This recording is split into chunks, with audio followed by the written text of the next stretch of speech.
himbing na himbing kayo sa pagtulog. Patawad, Datu. Hindi na maulit ito. Tiyakin nyo lang.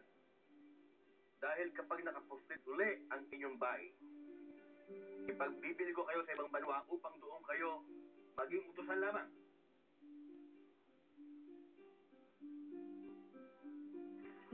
Maraming salamat sa pagligtas mo sa amin ni Kuling, Bai Amaya. Habang buhay kong tatanawin ng utang na loob iyon. Ako nga malaki ang utang na loob sa inyo ni Kuling eh. Kundi dahil sa inyo, hindi ko makikita ang dagat. Hindi ko maranasan sumakay sa Boroto. At hindi ko makikita ang Ginoong yun. Ginoo? Oo. Yung Ginoong nakita natin kanina. Yung Ginoong matamis magsalita. Mukhang hindi siya pangkaraniwang tao.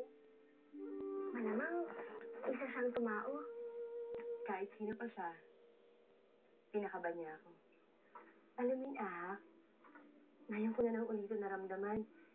Yung tindig ng puso ko, kinabahan ako. Pero kinabahan ako hindi dahil sa takot, kundi dahil sa tuwa. Huwag mo sabihin sa akin, umiibig ka, Bai Amaya. Umiibig? Oo. Ganun kasi ang naramdaman ko nung magkita kami ni Kuling. Parang matutunaw ako sa kanyang mga titig. Lumakas ang tibok ng puso ko na magtama ang aming mga mata. Ganyan din ang naramdaman ko. Parang akong matutunaw sa titig niya. Umiibig ka nga. Umiibig? Kanino ka umiibig, Amaya? Oo, Marikit. Ahap, Kayang. Lumabas kayo dito. Iwan niyo muna kami ni Amaya.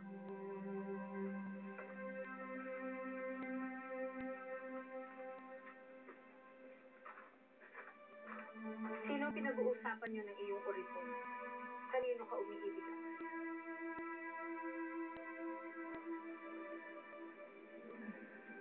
Sa isang Ginoo, nakita ko siya kanina. Ginoo?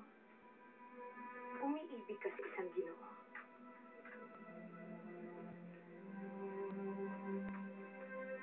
Kaya naman pala tumakas ka para maghanap ng Ginoong aakitin.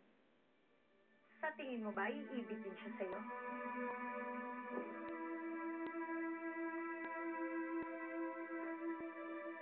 Nahihibang ka.